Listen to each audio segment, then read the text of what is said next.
Okay, so we've got rid of the bad sound and we can hear properly now. Conflict management strategies.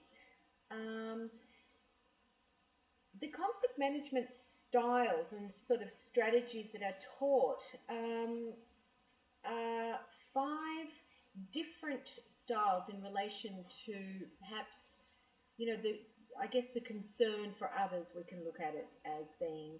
So you've got there on the left, on the y-axis, you've got assertiveness and the importance of achieving your goal. So that's kind of where you sit in terms of this conflict. How important is it that you achieve the outcome that you want to achieve?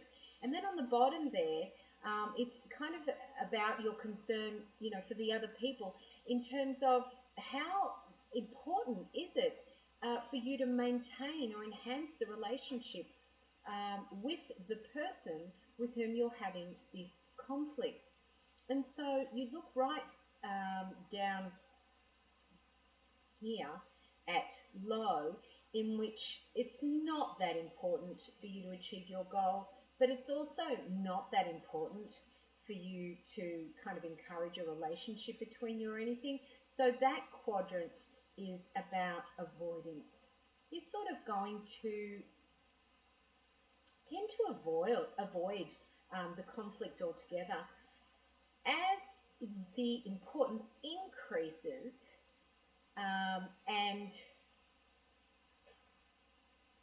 and yet the importance of maintaining that relationship remains low, therefore it becomes more of a competitive situation. You don't really care, whether you remain friends with this person or not. You want to get your point across.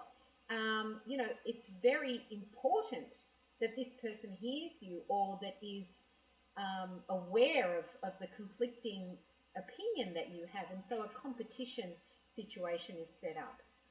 And then gradually, as the importance becomes greater and your level of need to achieve your goals stabilizes, you may accommodate. You may just say, look, I want that relationship too much. It's too important to me. I'm not going to be as assertive as I want to be or need to be, and so I will accommodate. And when there is a full need there to maintain the relationship and a full need for you to get your point across, you can then collaborate, which is really such an ideal situation. And I guess thinking about the meeting that I was in, where that person decided, look, the importance of achieving the goal, which was to have his ideas heard, was really, really high. But also he wanted to maintain a good relationship with his boss. So he was on, high, both of this area here and of this area here. So he was in that collaboration. He was ready to collaborate, and fortunately, so was the boss. Now, the other area is compromise, in which everybody, the win-win-win scenario, everybody kind of has their needs met to some extent. So note that it's kind of in the middle there. It's sort of in the middle of everything. There's some kind of aspect of collaboration, competition, avoidance to some degree, because you haven't gone for your, full all-out need to be achieved, and there's some accommodation. So if you need to learn more about that, we can provide you with more information. If you've got questions about it, please make sure you ask your lecturer at the tutorial time. So here's a little bit more information. Avoiding is choosing not to deal with the issue or with the people involved, hoping it'll go away, but most often it resurfaces when it's not dealt with. Accommodating is more about smoothing, where priority is given to the relationship. Be sure to point out the strategy is used to avoid resentment. And compromising is giving part of your goal and part of the relationship to reach agreement. So it's win some, lose some, and that's that last one that we were talking about. You're giving up, that should say, giving up part of your goal and part of the relationship to reach agreement. Competing then is forcing your goal at all costs and sacrificing the relationship, which is the I win, you lose. And then collaborating is the integration of them. We win, win, win. The strategy, it's only got 2 wins there. I was kind of quoting Pam from The Office. Strategy requires energy, commitment, excellent communication, problem solving, and negotiating skills. And I wonder, whereabouts um, on that scale your team leader is at work, or where you are as a team leader, or where you will be, or where you want to be, because it takes a lot of skill to collaborate. And just going back to that, I'm thinking, if you wanted to be a collaborator, you would have to, if you had quite a strong sort of fight response in you, you would have to be able to negotiate that with yourself and be able to say, well, I'm going to take a breath. I'm going to use my skills. I'm going to, use communication skills that I've learned. I'm going to use problem solving skills and negotiation skills that I've learned. And that's not easy all the time. So it takes quite a commitment. I've got here the costs and benefits to any decisions when we make that we make in life. So I guess that in terms of looking at whether you're going to use competition, avoidance, accommodation, compromise, or collaboration, we want to think about what the gains are. What will we gain from using any of these? And then contrast that with the losses. In competition, for example, which is an extreme, what are you likely to lose? As we saw before, we're likely to lose a relationship. Very low, sort of care or concern for others when we're highly competitive. Again, the collaboration is the best option there, with both sides winning. I encourage you to have a look at that and kind of decide where you think you are at the moment, and perhaps think about where you could work towards. Prevention of dysfunctional conflict in the workplace. So in order for workplaces to run functionally, there has to be some sort of process or procedure so that although conflict is normal, it doesn't become dysfunctional. So we're suggesting here things that need to be built into the workplace in order to create that functionality. So team building skills. We want to provide training and coaching on team building skills that can reduce the amount of conflict that occurs in a team setting. So that means bringing teams together, doing activities together, noticing where certain personalities may tend to conflict, and yet through these team building skills activities we learn how to manage ourselves, how to manage ourselves with others. Remember, we can't manage others, we can only manage ourselves, and manage ourselves in certain situations that we're put in. So I think team building skills is really positive. I don't know whether you've heard of them, but organisations get together, they go out, it's kind of some of the activities are kind of like Survivor. I also don't know whether you've watched that, but if you have, you'll see teams need to form. You need to get people from one place to the other and work together so that you can do it as a team. So you need to decide collectively and collaboratively, who will go first, who will go second, etc., etc. And your manager will place you in a team with a person perhaps who they see as being a person with whom you have maybe a conflict, or easily could have a conflict, and therefore you get to sort it out sort of on an equal playing field. Say, for example, at a team building exercise like I've just described. The next one, diversity, awareness and training. So workforces reflect the diverse characteristics of the Australian population, and diverse groups of people bring with them a range of values, attitudes, goals and ideas, and it's important that individuals understand the worth and value of these differences. Now, we sort of touched on that slightly, talking about the board situation in which a group of people come together to help an organisation move forward and grow and stabilise and become, successful.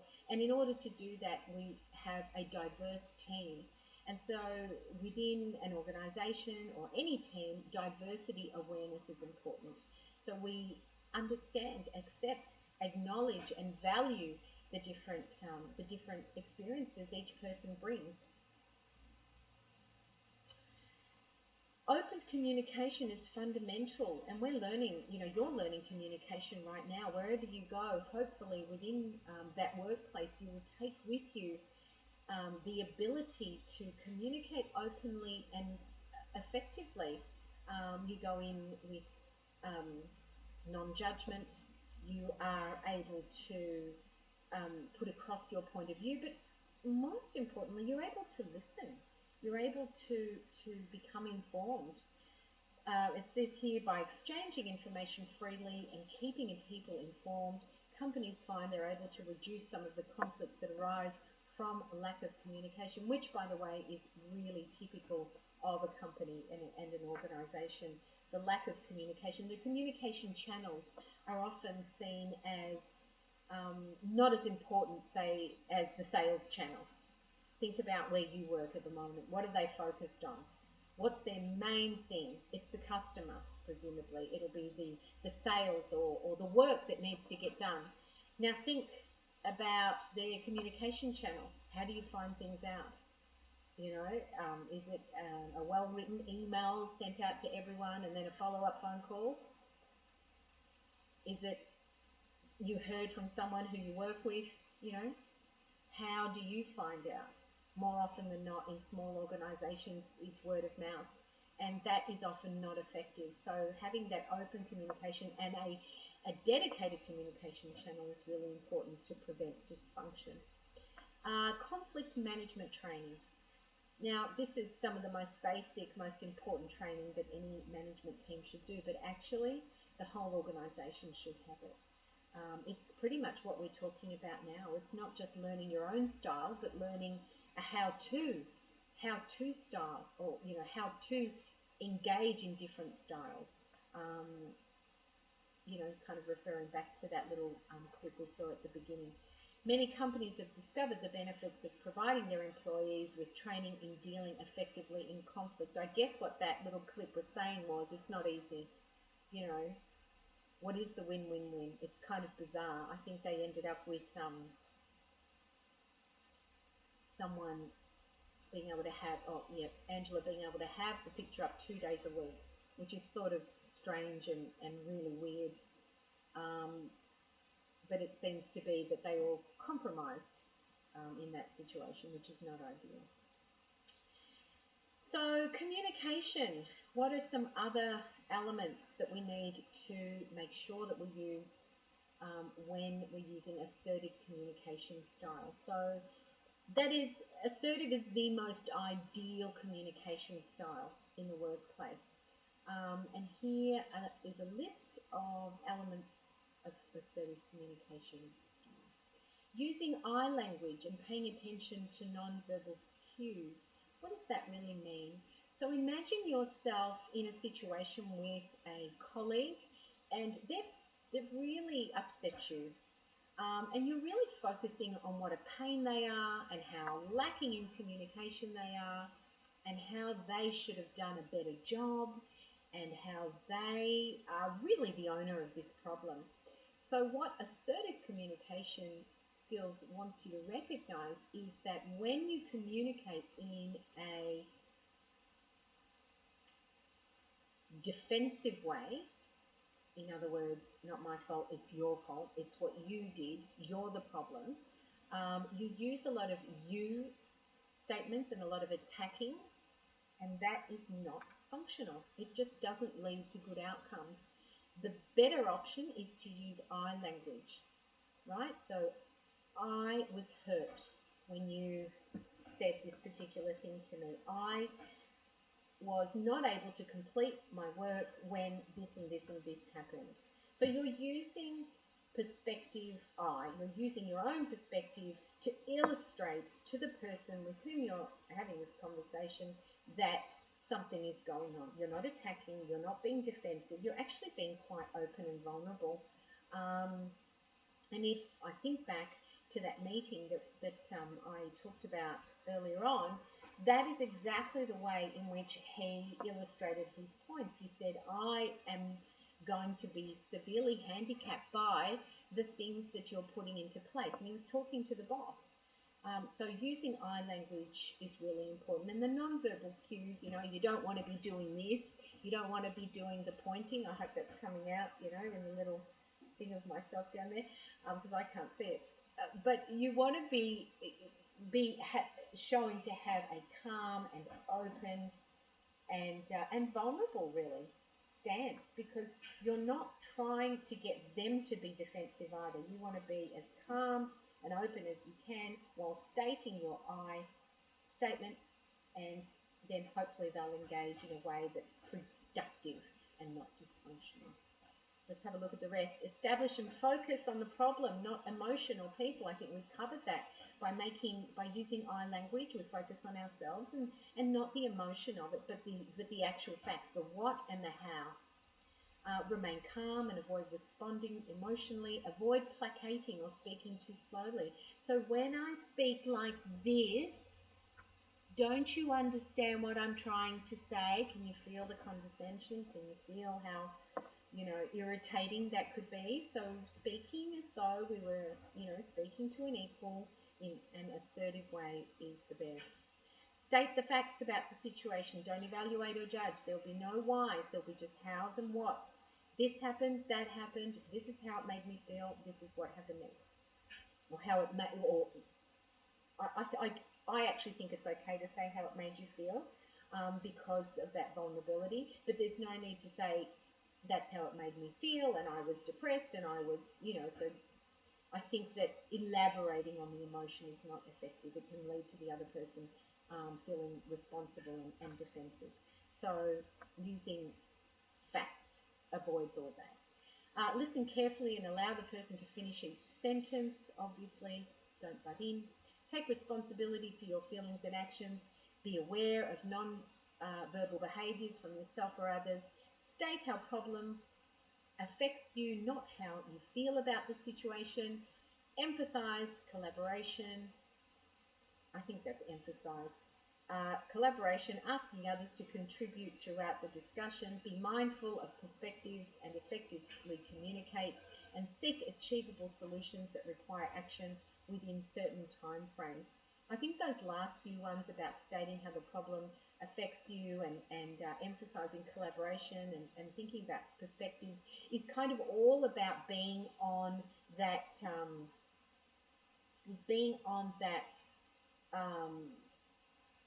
scale right up in the top corner there, really caring about the other person, but also feeling assertive enough to state your claim or your opinion. So the IBR approach for conflict resolution, the interest-based relational approach. This approach aims to resolve conflicts by separating people and their emotions from the problem.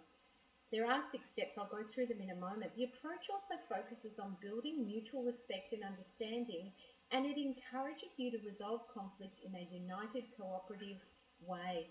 And everyone involved should listen actively and empathetically and have a good understanding of body language, and also be emotionally intelligent and understand how to employ different anger management techniques.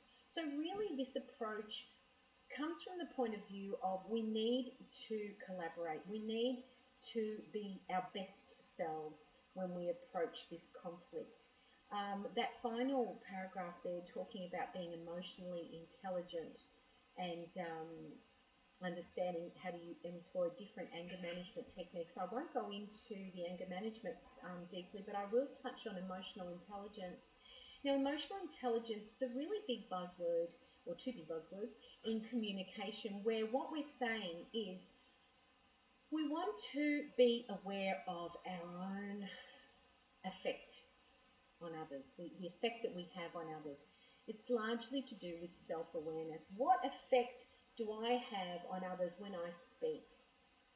So my effect on you will then cause cause an effect on myself. So what I say to you, how I say it, how I'm controlling my emotions, my words, how I'm conscious of myself. The intelligent decisions I make in my communication to you will result in you communicating with me in a certain way. And so emotional intelligence is about your self-awareness, so self-awareness of how you are, but also how yourself and you interact with others, and what that means to them, or what the result is. So being emotionally intelligent is really important in communication. It ensures that you're always watching yourself, not too emotional, not too attacking, um, not doing something that's going to elicit a response that's not wanted.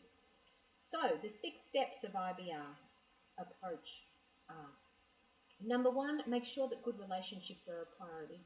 So again, on that scale, we're looking for high priority, affording this relationship a high priority. It's important that we maintain our relationship. Number 2, separate people from problems. So we're not attacking, we're certainly not identifying that person as being the owner of the problem. There is a problem and we're all looking at it together.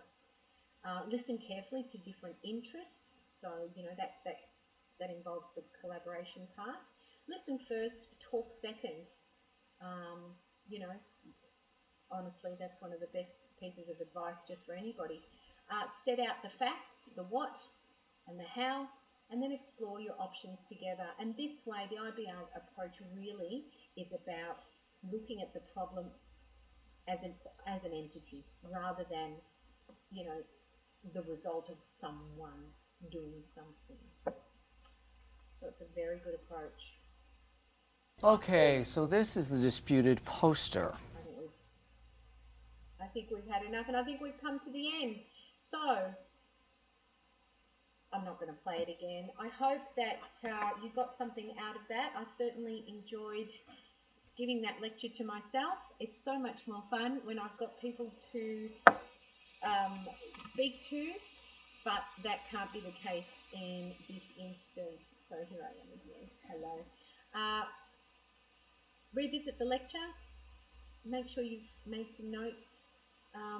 Go through, answer the questions in the activities when you get to your tutorial, and let your lecturer know how this went.